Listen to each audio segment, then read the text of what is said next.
This ain't gonna last, I thought, looking at technically anything when you think about it. I, a terminally online person, recently got ejected from that Twitter after arguing with really nasty people who don't deserve my attention and then pulling out the coordinated attack about my targeted harassment. It's pretty easy to do. I've tried contesting the deletion and it looks like that just won't go through because you don't really communicate with a human when you do that. The flagged tweets were just two examples of me being rude to people who've earned it with their own rudeness, though I recognize that that doesn't help anyone, and one example of my own suicidality, which I consider my life's work, expressed in Socratic dialogue and everything. Philistines, but a less racist term. Anyway, you don't get suspended from a service without getting to throw your toys out about it. That's how this stuff works. We'll see who cancels whom.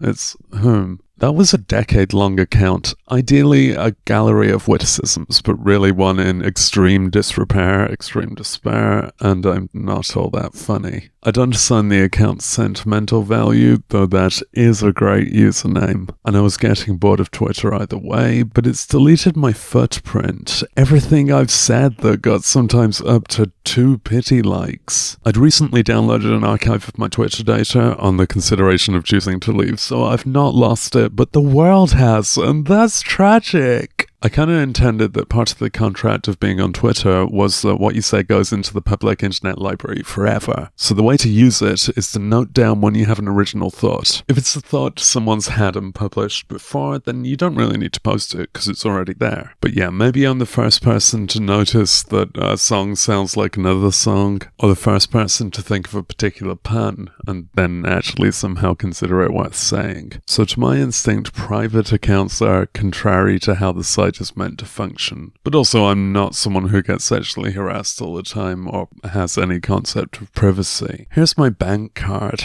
I don't mean this stuff in the regard of copyright law where the earliest person to come up with something is the only valid one. Instead, I'm motivated by affinity, of bringing together those who have the same idea or whose ideas resonate. I have made at least a couple of friends on Twitter that way. And at most 2. It's that, and it's just getting the ideas public into, like, the sum of human knowledge. When I've thought of an observation, a concept, or even better, a pun, if I can't find any record of someone having done it before, I'll publish it, and then it's public, and that's the reward. The greater good. This is a very naive outlook, because we really don't browse Twitter as an archive, but a barrage. Old tweets will be forgotten forever, unless you've said something that's completely unacceptable when misinterpreted out of context. Then there's hell to pay.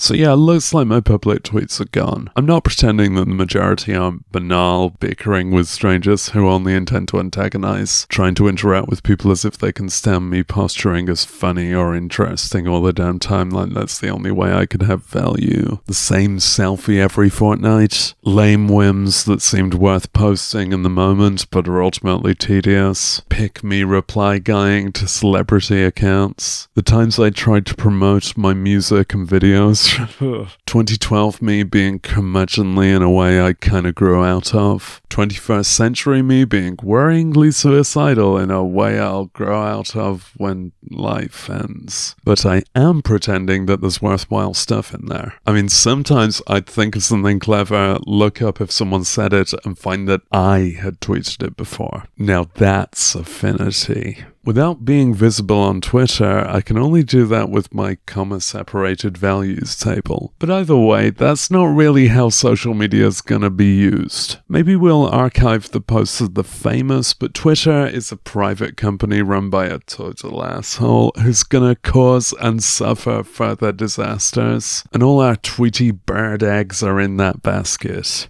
I said eggs, but this also wipes my contributions to theme accounts like VG Advisor, which should have a gallery exhibition. And that time Victoria Coren Mitchell complimented the Mother's Day card I made, and response quips that people liked. And those times my tweets have turned up on listicles or bad YouTubers videos, though those examples are obviously archived in those places. And all the weird little screenshots I've noticed and gathered odd photos I've taken, not just the selfies. Yeah, I've got the archive myself, but putting them on the internet was motivated by the idea of allowing the internet to see them. And now I can't see them because I was rude to bad guys who were being rude. Also, putting pictures online is a way to save them without bothering to save them to your drive. Though it probably did save it to your drive. Clear your temp folders. It might really be for the better that I didn't get to fox those grapes, because obviously this archive I seem to take pride in is actually pointless, not something anyone would want to read. And now I'll never have to curate any archived embarrassment away. Like all this evidence of what I look like, or what I think, or what I say. I'm similarly relying on YouTube to keep my videos up and Bandcamp my music. I like Google and Bandcamp, now bought out by Epic, but their motivations are profit, and I don't get involved in profitable ventures. I'm motivated to share stuff and make it available. It's kind of a necessary evil that this is done via companies. To be a video publisher, I recognize that I also have to be a YouTuber, that I end up obeying some of the format tropes of YouTube. But what when YouTube dies out? The pause for links that nobody clicks at the end of a video will look silly. The jokes about this video is sponsored by won't age well.